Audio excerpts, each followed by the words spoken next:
Bom dia, sejam todos muito bem-vindos a mais um programa da Confraria do Batom aqui no teu sábado de manhã. Mas tô animada, tô de laranja aqui, bem faceira, mas o nosso assunto hoje é de utilidade pública, né? E é para que termos cada vez mulheres mais fortes, preparadas e seguras. Porque, infelizmente, né, as estatísticas mostram que cada vez mais aumenta a violência contra a mulher, mesmo ali no lar, né? Feminicídios, enfim, se a gente for trazer aqui estatísticas, a gente já começa chorando, né? O quadro, a gente não quer isso. O que a gente quer é trazer informação de qualidade para vocês, com as nossas convidadas lindas aqui de hoje, para que a gente possa cada vez mais se colocar em situações de segurança e de defesa. Então, eu recebo aqui com muito carinho a Audrey Zago, que é a nossa confrade de 500 anos, né? Muitos anos. Que é policial civil, é instrutora de tiro, de armamento, de defesa, né, para mulheres. É uma empoderada, né, que ajuda outras mulheres. As três aqui são, né? Porque as outras duas são instrutoras de jiu-jitsu. Né? Olha que legal. Eu recebo aqui a Ju, bem-vinda, né? A Aline Alvim, muito obrigada, gurias, por vocês estarem por aqui com a gente. E aí, o que eu queria começar? Vou começar contigo, Audrey. Infelizmente, né, tu acompanha com dados, né, mais absolutos, enfim, até, né, do meio policial, mas a gente sabe que é fato, né, como eu comentei no início, a questão do aumento da violência. E eu queria já começar contigo com uma coisa boa, né? Tipo, o que a gente pode fazer para evitar se colocar em situações de risco ou que nos coloque, né, ali a nossa integridade física em jogo? Sim, acho que a primeira coisa é uma questão realmente de mudança de comportamento, né? Que envolve não só para mulheres, mas para as pessoas como um todo, para homens também, né? Que nem eu sempre brinco com as gurias quando eu dou o curso, né? Da pólvora rosa lá. Gurias, a gente tem que pensar nas cores, do Jeff Cooper, as cores, o branco, o amarelo, né? E o vermelho. A gente sempre mexe que o branco, as pessoas estão distraídas. Elas, tipo, param o carro no semáforo, mexem no celular, elas estão na Disney. Retocam ali o batom, não prestam né? atenção no que está acontecendo, né? E o amarelo é quando a gente está relaxado, mas está alerta, vendo o que está acontecendo, né? E daí a gente tem o laranja, quando a gente consegue identificar o problema, e o vermelho, que daí o problema já aconteceu, né? Então, eu sempre dou um exemplo dentro da minha carreira, muitos anos atrás, onde o WhatsApp não existia, então não tem desculpa de WhatsApp, né? Que a gente estava numa vinda super movimentada de Porto Alegre, abordando assaltantes, estavam assaltando uma farmácia, colocamos eles na frente da farmácia, um dos guris estava revistando, a gente com a viatura atravessada, era uma Blazer na época, aquele giro árvore de Natal que eu chamo em cima, adesivada, caminhonete, polícia civil, e a gente estava abordando, os guris revistando, e nós dois apontando, eu e outro colega apontando a arma, né, ali cuidando, as pessoas cruzavam no meio, entre os assaltantes, nós baixávamos as armas, né, todo cuidado, regras de segurança, mas assim, as pessoas, elas estavam desligadas, estavam vendo o que estava acontecendo, por mais óbvio que tivesse pessoas olhando, sirene ligada, armas apontadas, as pessoas estavam no branco, elas não estavam atentas ao que estava acontecendo, né? E aí eu tenho vários episódios na minha vida pessoal, né, com ex-namorados, com... Gente, é várias situações, tu vai num restaurante, um restaurante fofinho, de casais, vê uma pessoa que tá, sei lá, tomando uma bebida no bico, achando que é um lugar de vinhos. Então, tipo assim, tu identificar o que tá de diferente. Porque quando tu identifica o que tá diferente, nem sempre precisa agir, tomar uma decisão de agir, mas tu pode levantar e ir embora. Sim. Tu pode pegar, levantar, ir embora e ligar 190 Brigada Militar. É que nem que tá dentro de um ônibus, é verão, todo mundo de alcinha, entra um cara de moletom, de jaqueta. Alguma coisa está errado. Tenho medo? Tudo certo, gente. Fugir também é uma ação positiva. Cara, entrou um cara estranho no ônibus, eu levanto e desço na próxima parada. E ligo para a Brigada Militar e menciono, ó, o ônibus da linha tal, tinha uma pessoa, assim, com, sei lá, né, botando sarampo, né, morrendo de calor, porque tava todo mundo de alcinha, a pessoa de jaquetão. Então, é estar atento às coisas, não é viver estressado. Mas hoje em dia a gente precisa viver com uma atenção muito maior no nosso dia a dia. Sim. Desde ao caminhar na rua, ao parar com o carro, quem está em volta de mim, as informações que eu entrego também. Estou no elevador, sociais, né? redes sociais. Ai, tô jantando aqui, né? Gente, posta depois, né? Segurança Segurança orgânica, posta depois, um dia depois.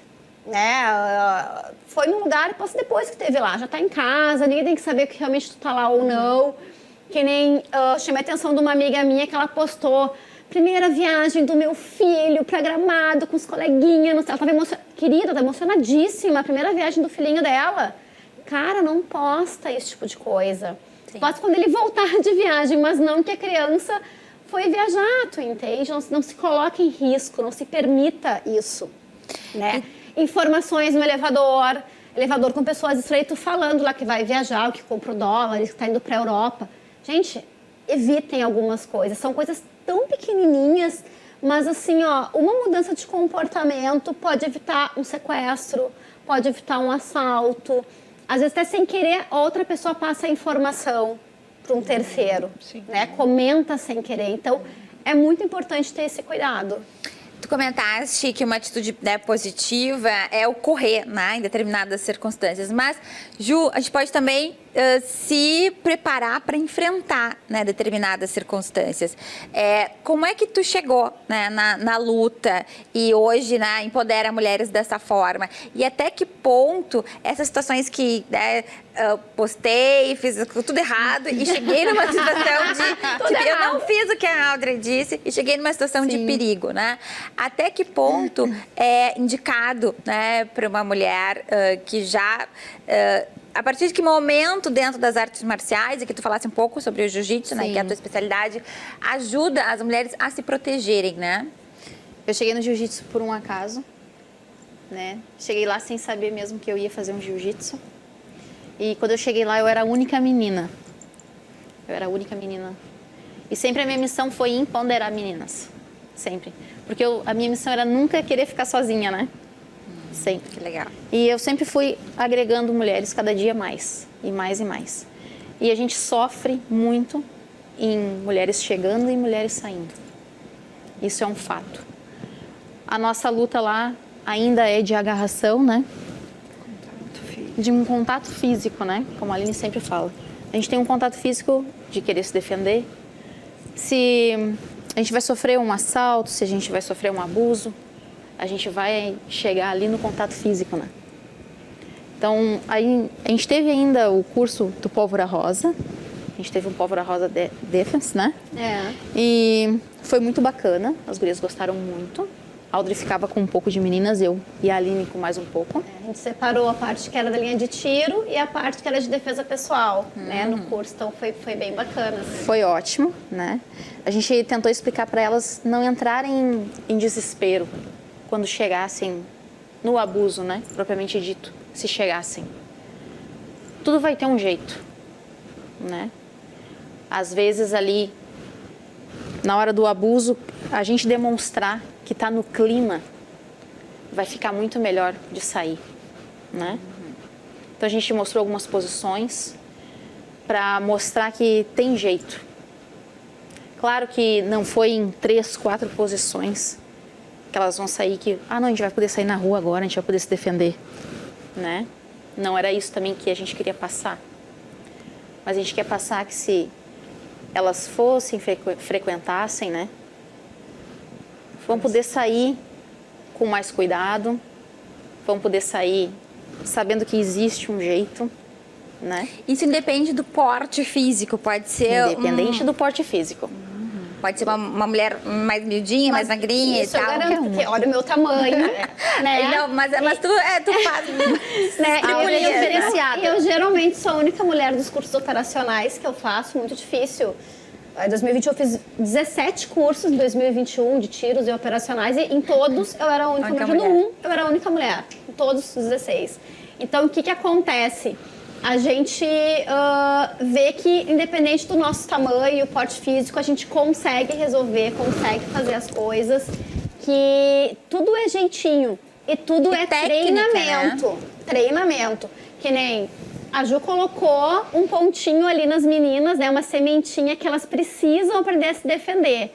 Mas ter a consciência que é possível, independente do meu tamanho, da minha altura, cor de cabelo, mas que eu tenho que seguir e treinar. Né? Isso é muito importante. E quando eu começo a treinar, isso se torna alguma coisa automática. Né? Até porque quando vai fazer um enfrentamento, uma defesa, tu vai estar numa situação de estresse, né? De nervosismo, enfim. Então, a técnica tem que estar muito, né, ali aflorada. Tem que ser uma resposta, né? Tem que ser uma resposta. Tem que ser uma resposta. Porque 25% da nossa energia a gente gasta em atividade cerebral. Então, o que é automático, eu gasto menos energia, meu cérebro puxa o que é automático, que é mais rápido. Que já então, tá ali o importante é a gente ter várias caixinhas de ferramenta. Quanto maior conhecimento, melhor. Porque é melhor tu saber e não precisar do que tu precisar e não saber. Essa é a lógica. Então, na verdade, a ideia é que a gente já tenha várias coisas agregadas na nossa vida de informação, de técnicas, de conhecimento. Pra, o que eu precisar, eu vou lá naquela caixinha de forma automática, gastando menos energia e buscar. Ah, a Audrey, bato no branco. Lembrei da Audrey, vou para amarelo, ficar mais atenta. É verdade. Ó, fui num show, deixei meu carro estacionado lá no 10º andar no estacionamento, vou buscar, tá escuro. Alguém vem e me pega pelos cabelos. Vou lembrar o que eu aprendi com a Ju, que eu venho aprendendo, né? Não só o que eu vi uma única vez. Então, isso é importante. Tem que ter uma resposta, né? Rápida, né? E se pensar que tá no momento de estresse, infelizmente vai ser um momento, né, ruim, né? Obviamente. No caso, as questões que as meninas colocaram em prática lá no Pólvora, né? Que a gente ensinou de início, assim, as questões de bloqueio, né? Pra te não gastar. Evitar que aquela situação aconteça, né? Porque no primeiro momento tu vai bloquear a pessoa para que ela não tenha o contato contigo, né? Mas assim, a gente sempre evita o segundo passo, mas sempre com atenção, tem que estar sempre em alerta, né? É aquela coisa, porque hoje eu bloqueei alguém que esbarrou em mim numa festa, mas ele pode voltar, então tu tem que estar sempre em alerta naquela questão ali. E até, Aline, eu queria chegar em ti, porque como a maneira, assim como a Ju chegou, né, lá com os meninos para treinar e tal, tu já, quando foi pro jiu-jitsu, já tinha, né, a Ju ali, mas o teu movimento de procurar a luta vem para uma questão pessoal, né, de violência. E queria se tu puder trazer um pouquinho disso, até porque, de repente, tem alguém nos assistindo, né, que pode se inspirar ou tá vivendo até uma situação como o da Aline. E depois eu vou pedir até para a Audrey fazer um serviço de utilidade pública aqui, né, de encaminhamento. Mas se tu puder compartilhar com a gente o porquê que tu chegou no jiu-jitsu, né? E como, literalmente, como a gente comentou antes, né? Virou a página, graças a Deus. Exatamente. Hoje esse ano fazem 10 anos que eu treino jiu-jitsu, né? E sou faixa preta. E treino porque a questão que me levou a procurar o jiu-jitsu foi porque eu tive um relacionamento abusivo de 7 anos.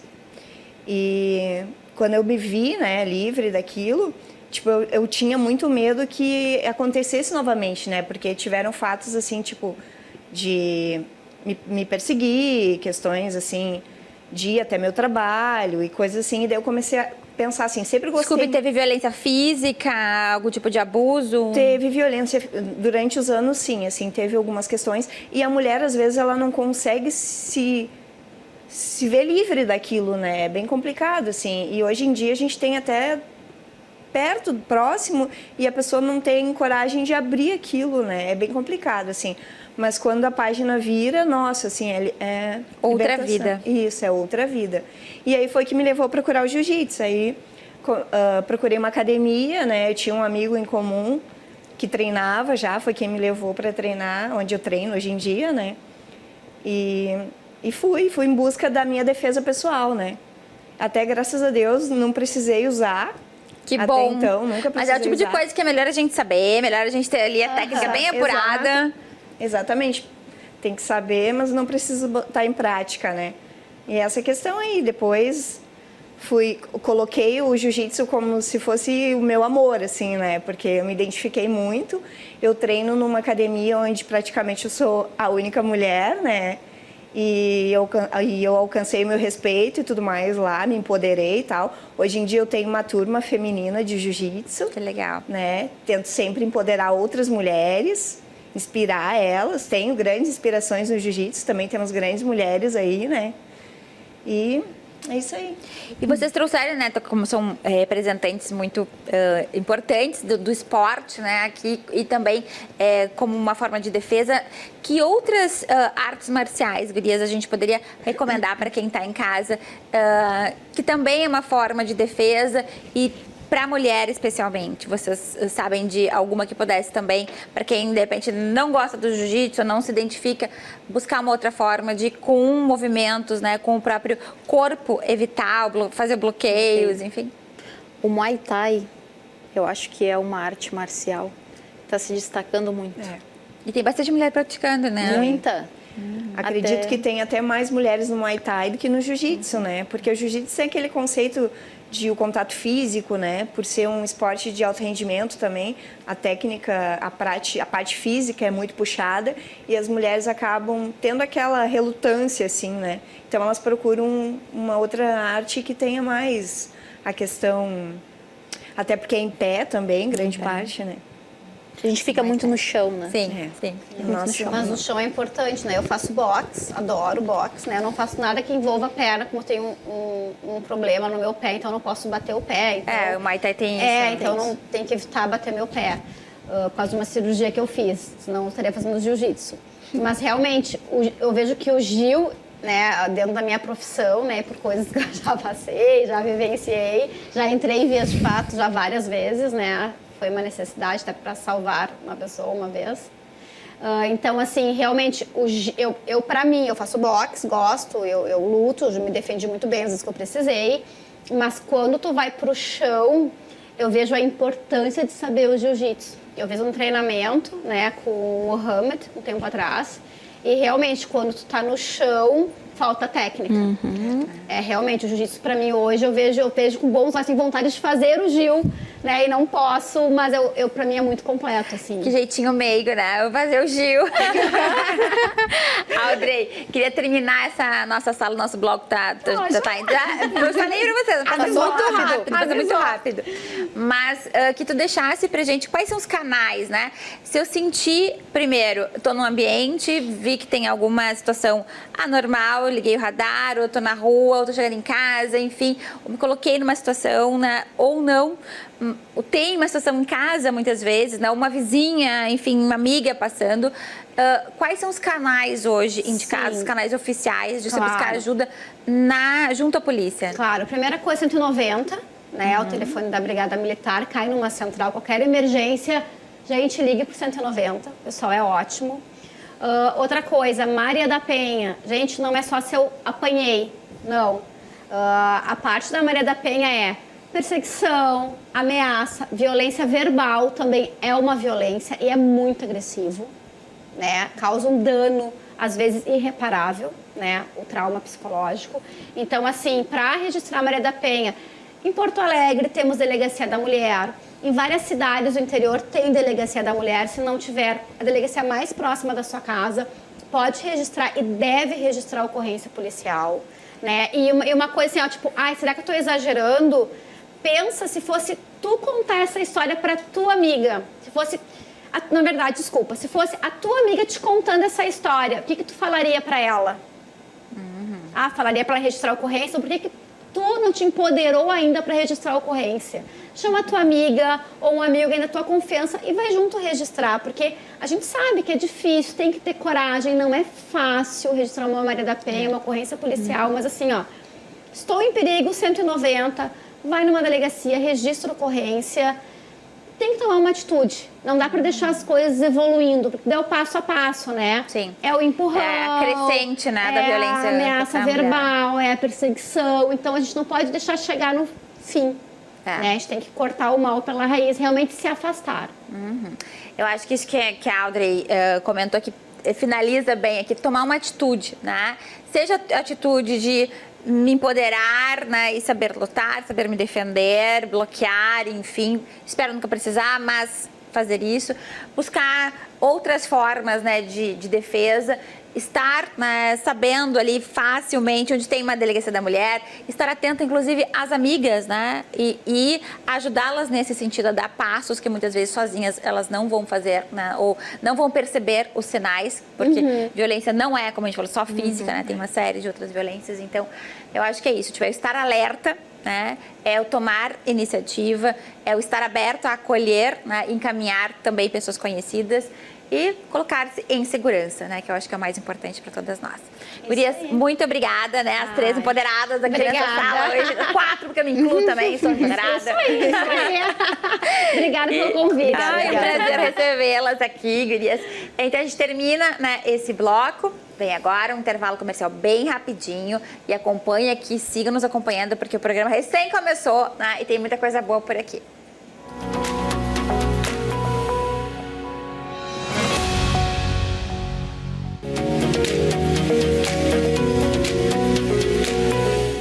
Olá, eu sou a Caroline Batista e no Você Bem de hoje eu quero conversar com você sobre a importância de impor limites.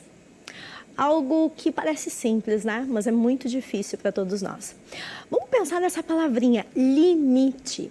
Algo importante, uma palavra importante, imponente, cheia de significados, mas que no final das contas e na prática acaba sendo difícil para todos nós. Mas impor limites é uma questão de estabelecer pontos de conexão, porque quando a gente consegue estabelecer limites e consegue entender os nossos limites, nós conseguimos navegar em regras muito mais agradáveis e saudáveis nos nossos relacionamentos pessoais e profissionais. Ao contrário do que muitas pessoas pensam, estabelecer limites nos traz segurança e nos aproxima das pessoas. Afinal de contas, é muito mais claro para os outros entender como a gente funciona e até onde eles podem ir com a gente, assim como nós com os outros.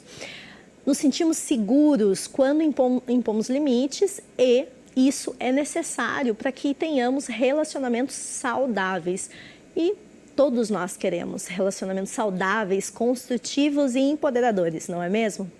Mas além disso, quando a gente pensa sobre a imposição de limites, a gente precisa pensar sempre numa questão de flexibilidade. Porque é fato que impor limites e conhecer os nossos limites nos traz flexibilidade emocional. Exatamente. Quando eu consigo impor os meus limites, eu consigo transitar na minha emocionalidade. Eu consigo justamente ter energia emocional para enfrentar os desafios. Então aqui é super importante que você grave essa frase, né? Que impor limites ajuda a conservar, a manter a nossa energia emocional.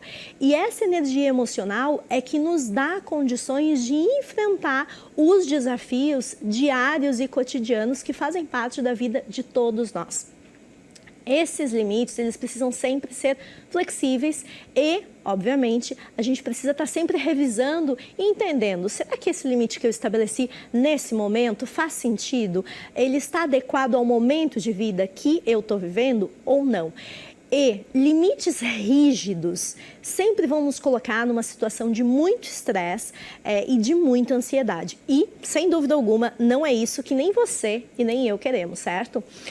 A grande questão quando a gente fala de limites é a necessidade que todos nós temos em algum momento de sermos aceitos. E aí a gente entende que para ser aceito ou para ser visto como um bom profissional, a gente flexibiliza esses limites. E aí é o grande problema, porque nos colocamos numa situação de insegurança e de extrema vulnerabilidade. Então vamos pensar o seguinte, vamos dar um exemplo. Se você tem um amigo e você está disposto a ajudar esse amigo num trabalho específico que ele pediu ajuda, ou daqui a pouco ele está fazendo uma mudança, né, de casa, e você vai lá ajudar ele a desempacotar as suas mudanças, as suas coisas. Tudo bem, tudo certo, você está disposto a isso. Agora, talvez você não esteja disposto a ajudar ele diante de um sofrimento amoroso ou de algum problema familiar. Então, você ter este entendimento do o quanto a situação em si mexe com o seu emocional e mexe com a sua energia emocional é a chave justamente para que você se sinta mais fortalecido, autoconfiante e seguro. E isso influencia diretamente no quanto você se sente estressado ou ansioso no dia a dia. Então, impor limites, aprender a dizer não justamente, né? O que você está disposto ou não é necessário para que você aprenda a gerenciar o seu estresse e, sem dúvida alguma, ter uma vida mais leve. Então, eu queria agora que, com base nisso, a gente fizesse um acordo. Você colocasse aí na ponta do lápis tudo aquilo que tem te trazido ansiedade, tem te trazido estresse. Olha para isso e pensa, o que disso tudo que você está vivendo é falta de limite? É falta de você não dizer não, é falta de você não impor justamente os seus limites, de você entender o que aquilo está causando emocionalmente. Porque, afinal de contas, é sempre importante você lembrar que é normal sentir estresse, mas não é normal viver estressado. E viver com leveza é sim uma questão de escolha. Até a próxima. Tchau, tchau.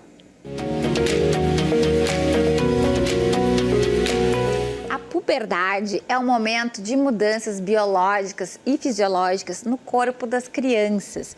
E, muitas vezes, a puberdade precoce incomoda ou chama a atenção, né, dos pais e educadores, e isso é o correto, né? Acompanhar justamente essas mudanças nos nossos filhos, nas pessoas, das crianças que estão próximas a nós. Mas para falar um pouquinho mais, entender um pouquinho melhor o que é a puberdade precoce, né, e quais são as consequências desse momento, né, tão importante na vida das crianças, é que a gente recebe aqui hoje a doutora Luciele Cristofari, que é médica endocrinologista pediátrica. Muito bem-vinda, doutora Luciele, mais uma vez aqui com a gente. Obrigada pela sua disponibilidade de estar aqui conosco para falar sobre esse tema, né, tão relevante. Como é que a gente percebe, né, em especial pais, educadores ali mais próximos, que a criança está em puberdade precoce? Que parece que realmente, não sei se aí vamos esclarecer isso, né? Que as crianças, as meninas estão menstruando mais cedo, está tendo mudanças no corpo. Isso é real? Tem tido realmente mais evidências de puberdade precoce nos nossas crianças? Sim. Bom, obrigada pelo convite mais uma vez. Bom, puberdade precoce, então, nós determinamos que a puberdade precoce seria o desenvolvimento de características físicas, né, características de caracteres sexuais nas meninas antes dos 8 aninhos, né, e nos meninos antes dos 9. E como é que a gente pode perceber isso? Os pais, enfim, ou os cuidadores mais próximos da criança devem perceber se a menininha, por exemplo, começa a aparecer peitinho antes dos 8 anos, né? Se começou a aparecer pilificação, pelinhos na genital ou axilar.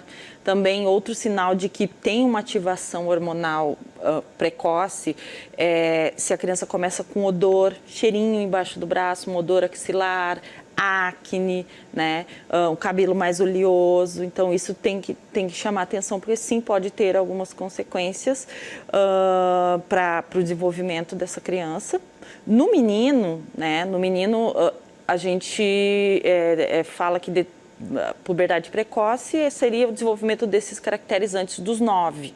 Então, pelinhos, pilificação na região genital, na região axilar também, né? Mesma coisa, odor axilar, acne, enfim. Tem que ficar atento a esses sinais. O primeiro sinal de puberdade na guriazinha é o surgimento da mama, né? Normalmente, a puberdade que leva a menina a menstruar cedo, né, é o surgimento de mama, e ela também começa a crescer muito rápido. A família percebe que, nossa, começa a trocar roupa muito rápido, então isso é um sinal de que deve estar se desenvolvendo antes do tempo. O menino é um pouco mais difícil de ver, porque o primeiro sinal de puberdade do menino é o aumento do volume do testículo, né?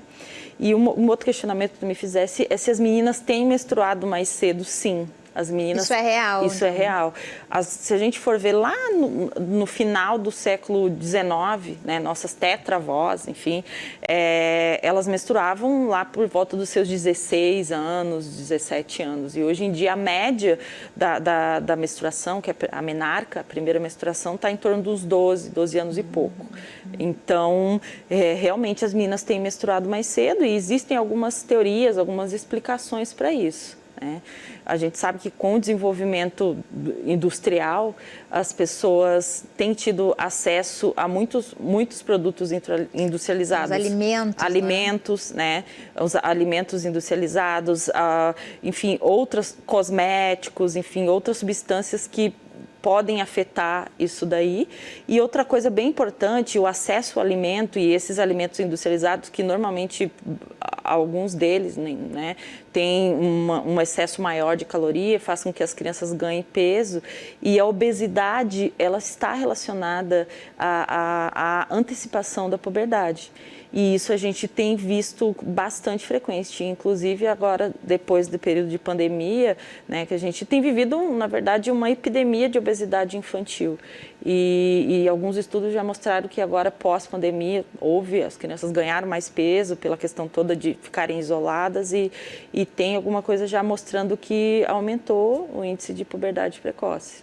Porque para a criança tem consequências, né? Até sociais. Com certeza, sociais, psicológicas, né? Porque a criança vai começa a se desenvolver o corpo de mulher, mas é uma cabecinha de criança. Sim, né? Ainda quer brincar de boneca. Exatamente. Então, isso pode causar para a criança algum probleminha aí psicológico em relação aos seus, né?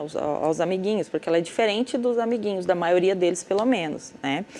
Bom, e tem uma forma de evitar, doutora Luciele, a puberdade precoce? Bom, evitar, eu diria que o melhor seria acompanhar, né? Fazer esse acompanhamento. A gente sabe que as crianças obesas têm uma tendência maior a antecipar, mas as magrinhas também podem fazer puberdade precoce, né? Então, se tem na família uma história de uma mãe, ou da avó, da irmã que menstruou muito cedo, antes dos 10 aninhos de idade, tem que ficar de olho, porque essa criança tem mais chance de menstruar mais cedo, né? E assim, sempre a gente orienta fazer acompanhamento com o pediatra. Se a família não foi capaz de detectar esses sinais precocemente, o pediatra é o médico, né, o responsável por detectar isso e encaminhar para o especialista. Ok. E para a gente finalizar, alguma recomendação para a família? Então, além dessa questão do acompanhamento, o conversar, porque a gente estava falando até, saltei, né, o como evitar, mas saltei por um aspecto importante que é o social, e da família conversar com a criança, porque é um momento diferente, né? Sim. Do corpo, enfim, das comparações e tal. Entraria como uma recomendação para a família, além do acompanhamento médico, também um acompanhamento de conversar, e se for o caso até com um acompanhamento psicológico? Sim, não, sem dúvida, né? Especialmente se a gente não conseguir tratar ou não tiver como tratar, né? Às vezes a criança vai continuar desenvolvendo seus caracteres e isso pode realmente causar algum sofrimento para esse adolescente, essa criança. Que é o que a gente nunca quer, né? Que os nossos pequenos sofrem. E só complementando, não só as questões psicológicas, assim, né, que a puberdade precoce desencadeia, mas também uma outra questão muito importante é a questão da altura na vida adulta, né, que pode estar bem diminuída nessas crianças, e existem várias causas, né, de puberdade precoce. Nas meninas, a grande maioria não é nada de maior gravidade, mas existem algumas doenças mais graves que são responsáveis pelo desenvolvimento desses caracteres. Então, mais um motivo para sempre ficar atento, porque essas doenças têm que ser pesquisadas para descartá-las e, se possível, tratar. O quanto antes. Exatamente, né? O quanto antes. É a questão justamente de pais, cuidadores, educadores, pessoas próximas da família, amigos, estarem de olho, né, nos sinais e sempre no acompanhamento pediátrico de um médico de confiança da família, né, um endocrinologista pediátrico, enfim. Então, sempre cuidando muito das nossas crianças. Várias das nossas telespectadoras são mães, né, e nessa fase ali, entre 8 e 10 anos, né, se aparecer alguns sinais, procurar ajuda médica. Muito obrigada, doutora Luciele, pela sua presença aqui, por nos ajudar aí, né, desmistificando, trazendo à tona alguns problemas, né, ou algumas situações que acometem as nossas crianças e impactam na família como um todo. Exatamente. Muito obrigada mais uma vez por estar aqui com a gente.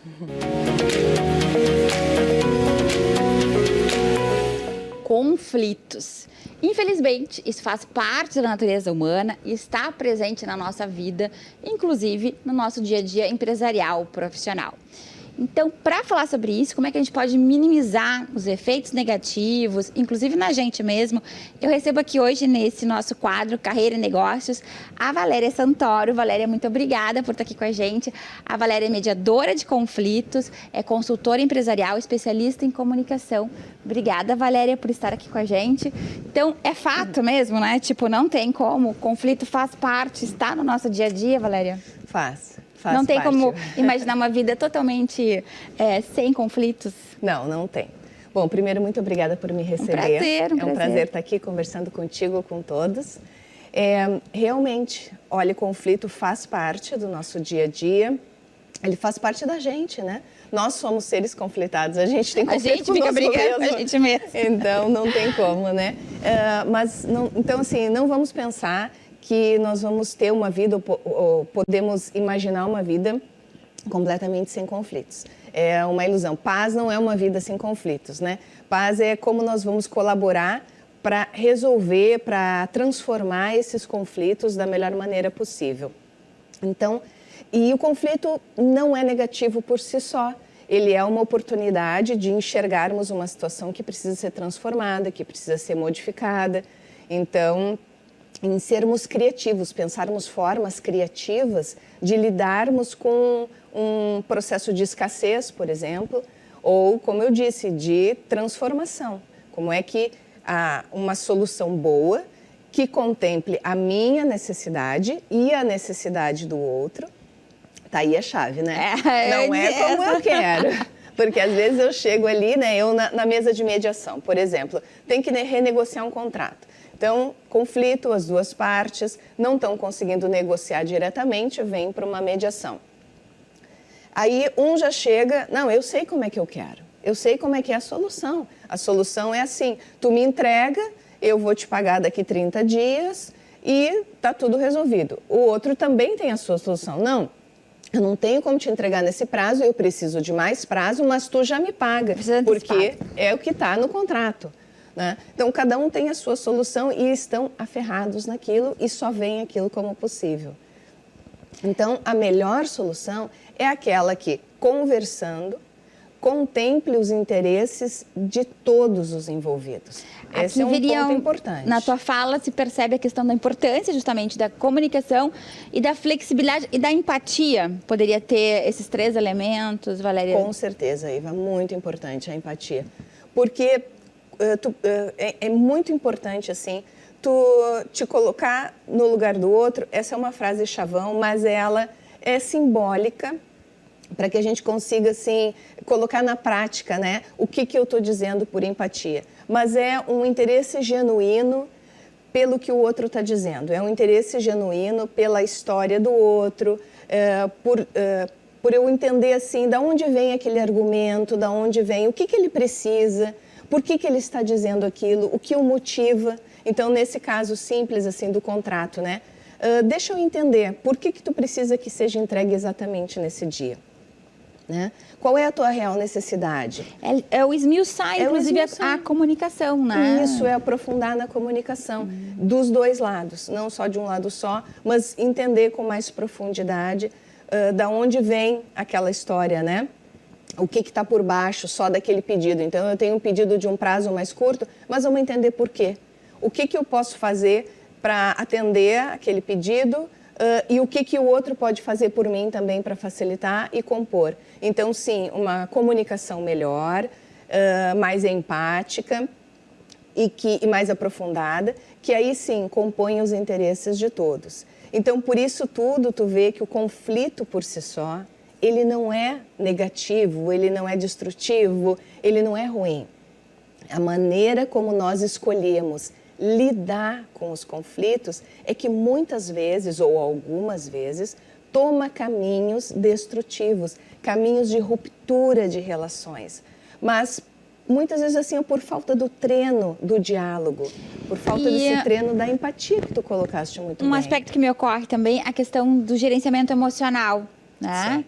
Que também, numa situação de conflito ou de negociação, como já que estamos aqui, né, falando do ambiente empresarial, a falta dessa inteligência emocional, dessa gestão, né, das emoções, pode também levar tudo a perder, né? E aumentar só os aspectos negativos do conflito. Se a gente está na empresa, numa reunião, numa gestão ali de equipes e tal, e surge, né, um conflito um pouco mais caloroso, acirrado, a gente sempre gosta, né, aqui no nossos quadros, de deixar da especialista algumas dicas. Vamos pensar nesse cenário, esperamos que não acontece na tua empresa, não acontece no teu trabalho, né? Mas vamos supor, né, que aconteça, tá um momento de um conflito ali posto e os ânimos um pouco mais acirrados. O que tu recomendaria como especialista pra gente enfrentar isso? Sim. Olha, primeiro que sempre, né, por trás de qualquer CNPJ sempre tem um CPF, sempre tem pessoas, né? Então isso a gente, mesmo numa mediação, bom, é uma mediação empresarial, mas nós estamos lidando com seres humanos, com pessoas, então a emoção é sempre constante, é sempre uma constante.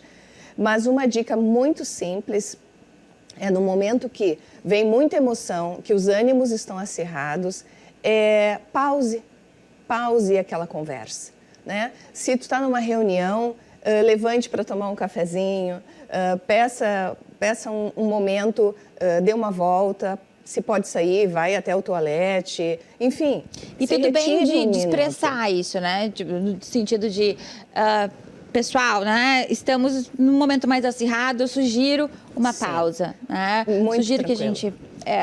acho que é construtivo e saudável, né? É construtivo, porque chega num momento que aquela comunicação, que aquela conversa não será mais produtiva. Então não é mais se escutando, né? Não, a escuta está limitada, eu não estou mais absorvendo, o meu cérebro já está num módulo reativo, então eu não estou mais ouvindo o que o outro está dizendo, eu só estou buscando responder, contra-argumentar, rebater, então nada dali mais sai de produtivo, né? Eu não estou mais considerando os interesses do outro, meu nível de empatia caiu muito, então se eu sou o líder de um processo desses, eu posso muito bem dizer, bom, gente, acho que esse é o momento adequado de nós fazermos uma pausa na reunião, né? Vamos, cada um sai, toma o seu café, dê uma volta no pátio. Para, inspira, respira. Exatamente. Né?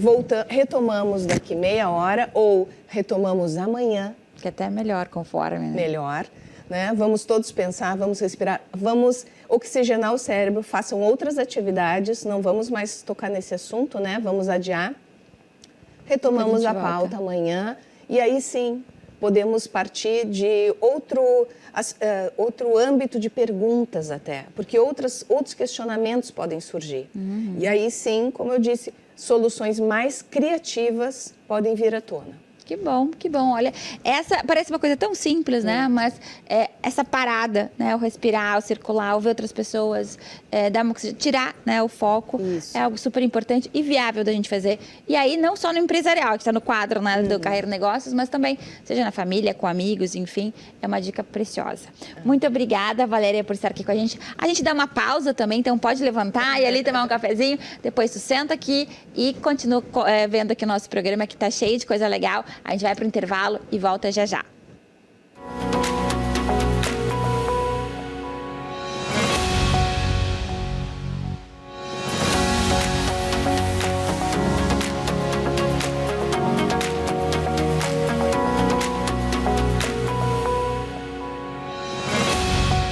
Pressupostos que a gente tem aqui no programa é trazer o que a gente tem como cultura, o que a gente faz no offline, os nossos encontros, né, nossos grupos da confraria aqui para o programa. E já fazia um tempinho que eu queria trazer uma prática que nós temos na confraria, que é o celebre as suas conquistas. O que é isso?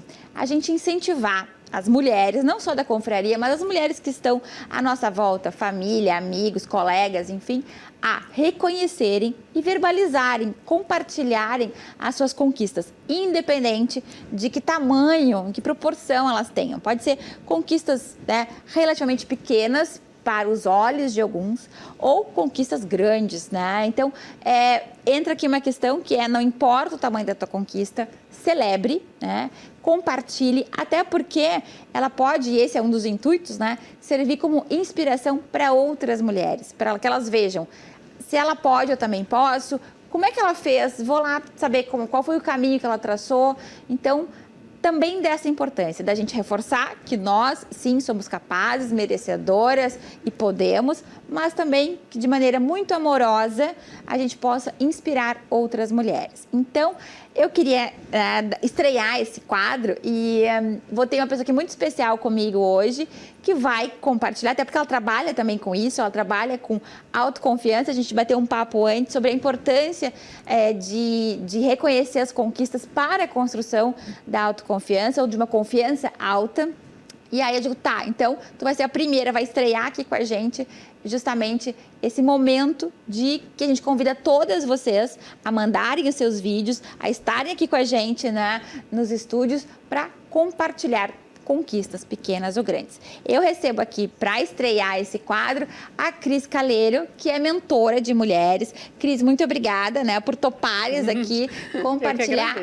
E aí, o que eu pedi para a Cris foi para que ela escolhesse, literalmente, uma conquista, né, pequena ou grande, eu não sei o que ela vai falar aqui, mas que representasse isso para ela, né, para o momento dela, para o contexto dela, uma conquista que ela reconhece e que ela gostaria de compartilhar aqui conosco. Cris, o que tu pensou aí que tu poderia compartilhar com as meninas para estrear o quadro aqui com a gente? Ai, adorei a estreia do quadro, já tô amando. Então, assim, uma conquista que eu celebrei, que eu celebro muito, é a participação no livro, que era um sonho, escrever um livro. E aí eu fui convidado o ano passado para fazer parte de um livro que é Conquiste o Mundo, e aconteceu o lançamento do livro agora, em dezembro. Então foi incrível, assim, foi uma conquista. O sentimento que eu tive no dia do lançamento do livro foi algo inexplicável, assim. De olhar o vídeo eu fico emocionada, porque colocar ali o meu conhecimento e poder chegar em mais pessoas através da escrita, e é a coisa mais linda poder fazer isso. Era um sonho e eu realizei, eu consegui, né?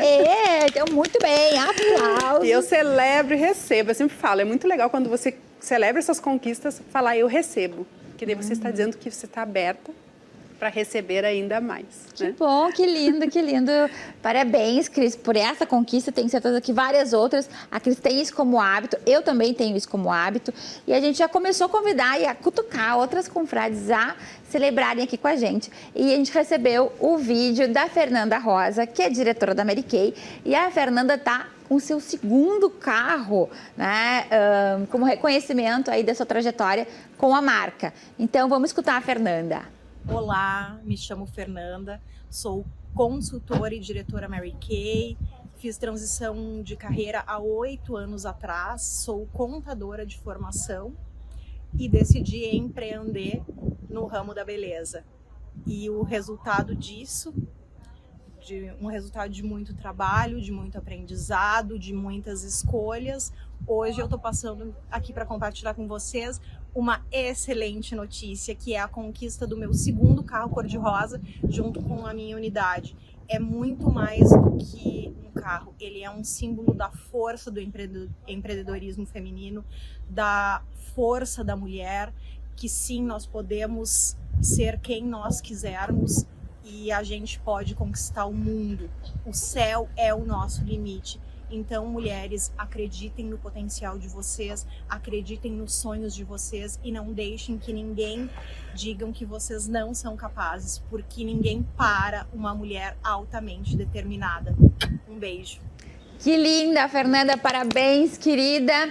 E fica o convite aqui para que você, sem julgamentos, né, mande o seu vídeo de até 1 minuto, compartilhando com a gente alguma conquista que tenha tido. Mudou de hábito, bateu uma meta, terminou um curso, ficou grávida, enfim, o que era importante para ti, que tu te acha merecedora e que pode inspirar outras mulheres, manda pra gente. Tem aqui o QR Code com o nosso Instagram, pode ser por ali, pode ser pelo nosso e-mail, que também está aqui embaixo. Enfim, do jeito que você conseguir se comunicar com a gente, mande o vídeo se identificando, né, obviamente, que a gente compartilha por aqui e ajuda a inspirar outras mulheres também a conquistarem cada vez mais os seus desejos, o seu lugar no mundo, inspirar outras.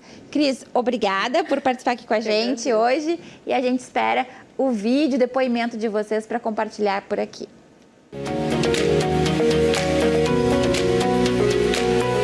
Verão, solzinho por aí, mulheres com os corpos, né, aparecendo, seja de biquíni, de shortinho, de maiô.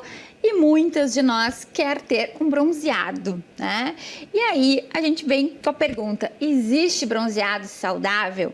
Para falarmos sobre isso, eu recebo aqui a doutora Fairuz Helena Castro, que é dermatologista, é nossa colunista querida aqui do programa. Fairuz, bronzeado e saudável, existe isso? Há essa possibilidade de termos um bronzeado saudável? Então, Iva, eu te agradeço o convite para falar sobre bronzeado, que eu acho que é um assunto que está super em alta agora, essa época do ano, o pessoal indo para a praia. Mas, gente, bronzeado, na verdade, é uma reação. É uma reação que acontece frente ao dano da radiação ultravioleta. E as nossas células, no intuito de protegerem a pele, principalmente os melanócitos, produzem um pigmento que gera uma cobertura na nossa pele, e esse pigmento ele vai proteger o nosso DNA celular contra a ação dos radicais livres, contra a modificação que pode levar ao surgimento de câncer de pele, surgimento de manchas, de rugas, enfim. Ele acaba fazendo uma camada protetora. Então, gente, se a pele está bronzeada, ela sofreu algum tipo de dano. Agora, é claro, a gente gosta de ficar com uma corzinha, a gente gosta de ter, né? Assim, aquele tom que dá uma carinha de saúde. Então, assim, o que a gente pode fazer? Tem como a gente fazer sem que isso seja uma agressão necessariamente para a pele? Tem. A gente pode, né, ir para o sol em horários em que a radiação ultravioleta, principalmente do tipo B, não é tão intensa. Vamos lembrar a pessoa de casa, né? Nunca é demais esses horários. Então assim, gente, das 10 da manhã até as 4 da tarde, evitem uma exposição muito intensa. Vocês podem ir para o sol com filtro solar, a gente acaba tendo bronzeado também e também temos produção de vitamina D. A gente tem algumas cápsulas de beta-caroteno, vitamina C, vitamina E, que são antioxidantes, que dão uma corzinha, às vezes um pouquinho mais dourada para nossa pele. Isso ajuda, é tranquilo, sendo feito sendo uma procedência importante de se esclarecer sempre, né? De uma marca conhecida, de uma farmácia de manipulação de confiança. As cápsulas de beta-caroteno são uma alternativa bem interessante, porque na verdade esse beta-caroteno ele oxida, e quando ele oxida ele fica com um aspecto mais alaranjadinho na nossa pele, e por ser um antioxidante ele também diminui o dano da radiação ultravioleta nas nossas células. Além disso... te perguntar, o autobronzeador, Fairuz. Exato. A gente tem como maquiar a pele. Existe a possibilidade do uso daqueles autobronzeadores em casa, aquele jet bronze que a gente vai lá e aplica, fica umas horas secando. E tem também aquelas maquiagens para perna que a gente passa antes de um evento para ficar com um aspecto mais douradinho. Então, isso está liberado, isso pode? Está liberado, isso pode. Aquelas antigas câmeras, camas de bronzeamento, que a gente sabe que ainda tem uma circulando por aí, fora de cogitação, né? Essas câmeras de bronzeamento, gente, elas são proibidas pela Anvisa, né? Já há bastante tempo. No território nacional. E a gente sabe que tem algumas pessoas que continuam fazendo, continuam praticando, né, esse hábito. Só que a intensidade é muito maior que da exposição solar. Então, a gente acelera todo o processo de envelhecimento da pele, a gente quebra colágeno, a gente tem a formação de rugas, de manchas e aumentamos o risco de câncer de pele. Então esquece, né? Literalmente esquece. A Anvisa já deu o recado, né? Então há a possibilidade de termos algumas, né, alternativas para ter aquela corzinha, né? Se você gosta, mas sempre com muito cuidado, em especial os horários de exposição, né? E evitar alguns subterfúgios aí que não tem nada a ver com pele e com mulheres saudáveis que somos. Muito obrigada, doutora Fairuz, por mais esse esclarecimento aqui com a gente hoje sobre bronzeamento.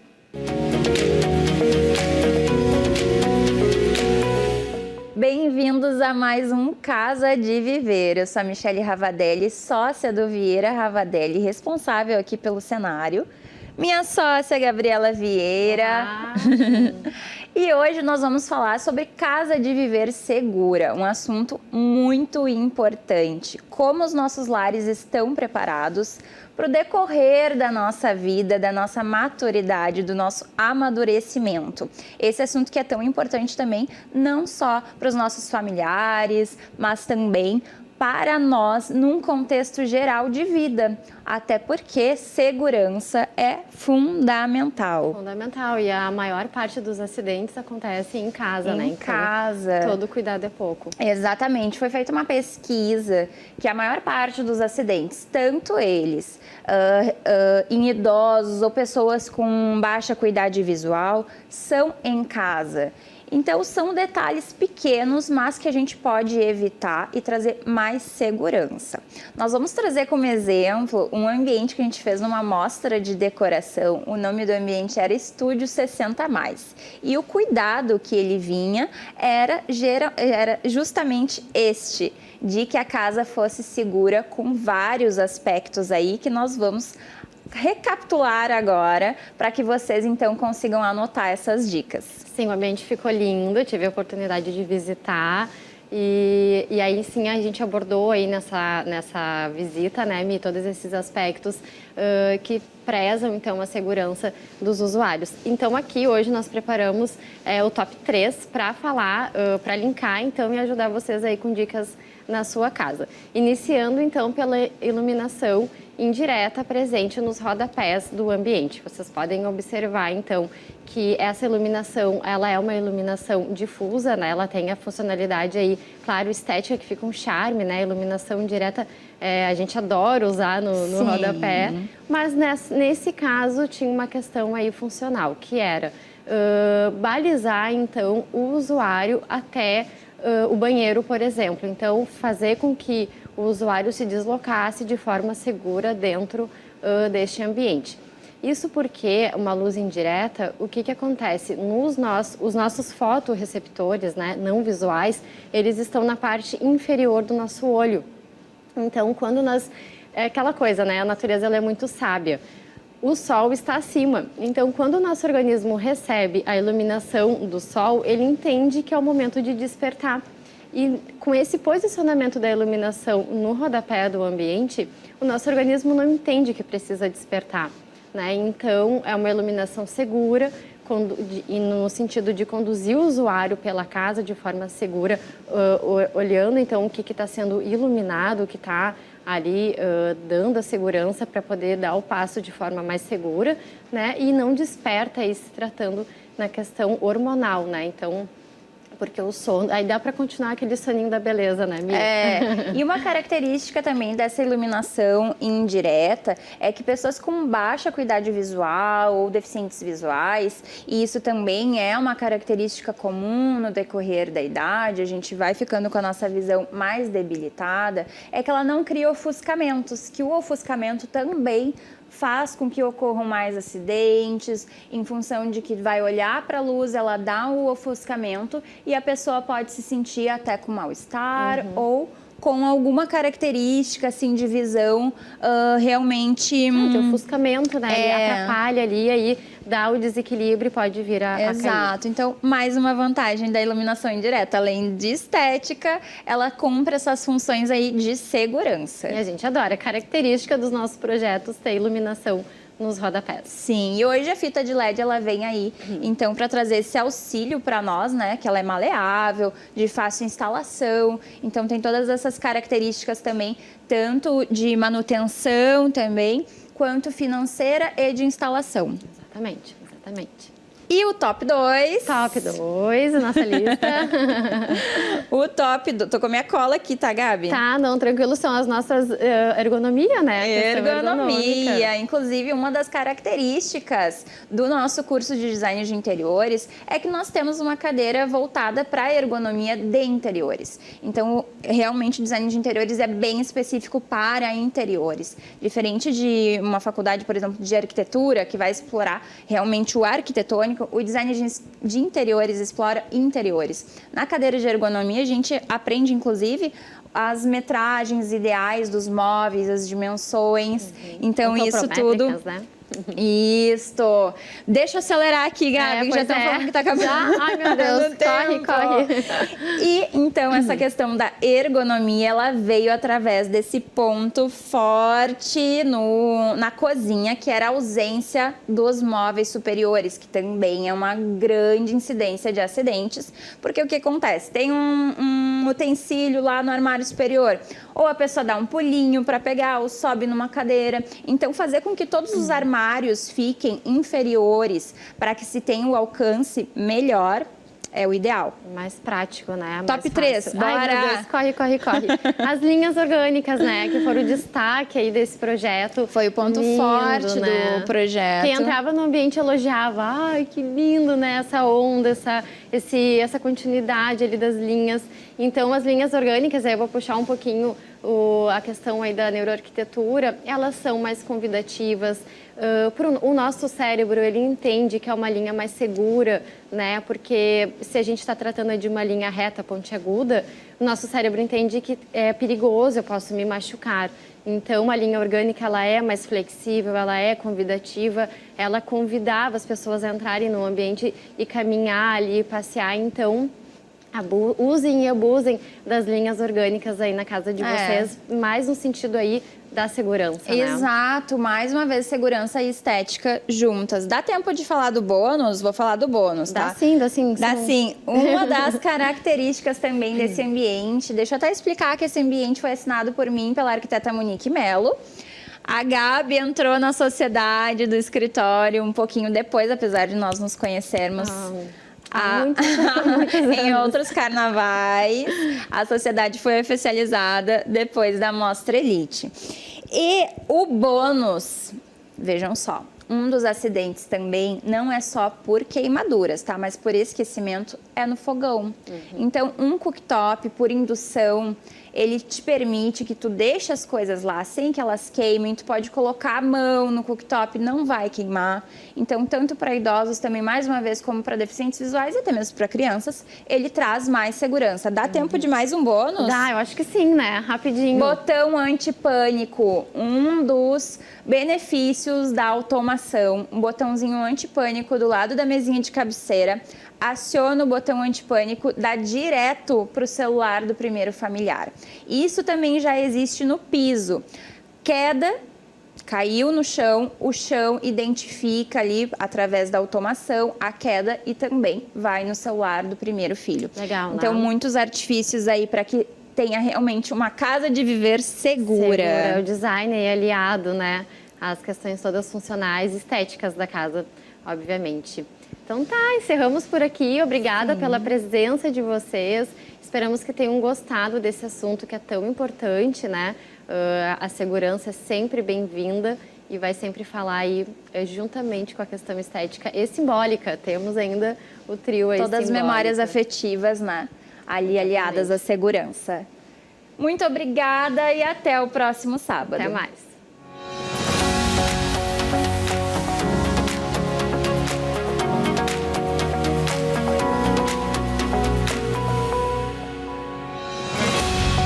Obrigado por você ter nos acompanhado até aqui, nesse finalzinho do programa. Obrigada pela tua audiência. Nos vemos no sábado que vem. Um beijo grande e uma ótima semana para ti.